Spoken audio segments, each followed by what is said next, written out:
Hey, what's up everyone? Welcome back to my channel. My name is Janos, creator of Dad. Today we're going to be talking about the Realme 7 and what it brings to the table.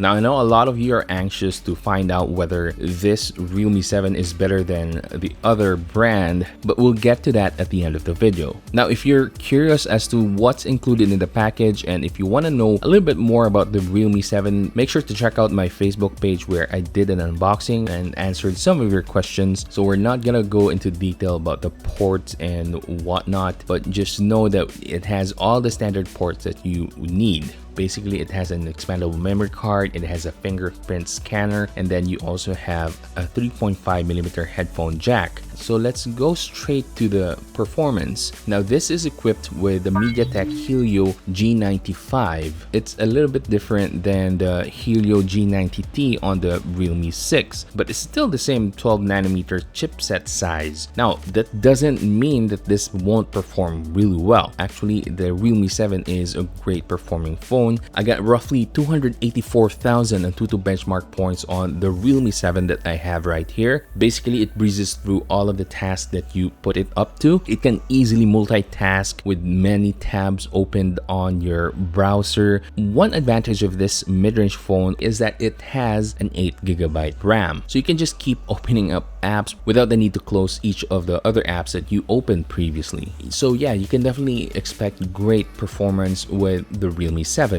Next up, let's discuss the display on this. It has a very vibrant looking display, and I'm actually happy to see that it was able to retain the 90Hz refresh rate which the Realme 6 had. Now, if you've been watching my channel, I'm not an advocate for higher refresh rates, but if you can get higher refresh rate at the mid-range level, I'm all for that. Because it has a higher refresh rate, you'll notice that scrolling through your user interface or scrolling through your social media apps is very smooth looking. And even on your browser, if you're scrolling up and down, then you're gonna see how smooth the 90Hz refresh rate is. And the screen is really beautiful. You can watch HDR quality videos on this from YouTube. And since this is a global version, you can enjoy HD quality videos from Netflix or Amazon Prime. So yeah, you'll have a great time with the Realme 7 when watching videos or browsing through photos.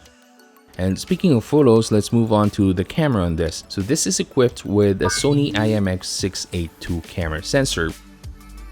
Previously, we had the Samsung GW1 on the Realme 6, which I think was performing really well. But instead of me wasting your time showing you photos here on the YouTube video where there is a lot of compression going on, I'll put a Google Drive link in the description box where you can view the full resolution photos and as well as the video samples. But what I can tell you though is that it performs really well when taking photos. You just have to take in mind that most of these photos were taken with Chroma Boost on. So the Chroma Boost creates images that look very saturated and unrealistic. So if you're not into that, then you can just turn off Chroma Boost. But yes, overall the camera on the Realme 7 is really good and I really like it.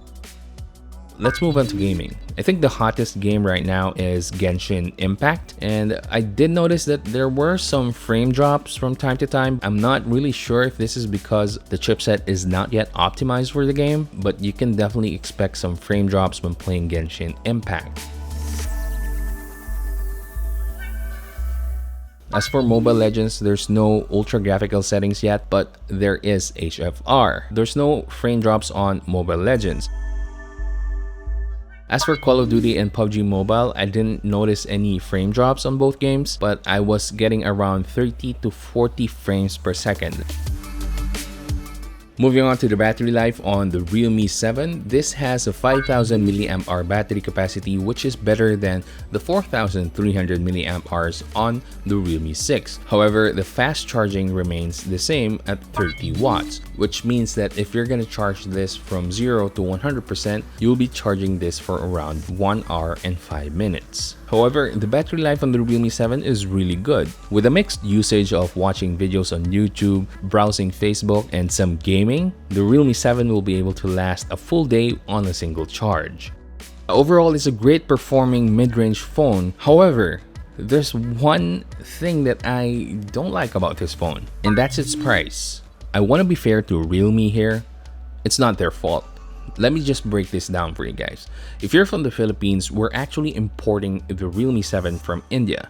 So that means it will have additional cost, shipping expenses, customs taxes, and whatever other marketing expenses that they have for this product. So if you're gonna ask me which one is the better value phone, of course, it's always gonna be the Poco X3. And like I said in my review of the Poco X3, that phone will disrupt the mid-range segment. It will change the mindset of consumers. So that's where the disruption happens, is when the consumer thinks and now knows that these specs can be had at the lower price. Can't really blame Realme here. They did their best. This is a great phone. This is a great mid-range phone, but they're a victim of circumstance, and the circumstance is that the Poco X3 exists. But say for example, if the Poco X3 didn't exist, the Realme 7 is gonna be something that is worth recommending to all of you guys, especially if you're a fan of Realme. It's still a great phone to recommend to anyone, but I feel like if Realme can still lower down the prices on the Realme 7, then we'll have a great competition. But one thing that I do like about the Realme 7 over the Poco X3 is that you already have 8GB of RAM here. That's something that the Realme 7 has over the Poco X3. So for those who are asking which one is better, which one you should get, I think that is something that you already know in your heart. Anyway, if you enjoyed this video and found it helpful, please give it a thumbs up, subscribe to my channel, and hit that bell button so you can watch more videos like this in the future. That's it for today, guys. Keep safe and have a great day.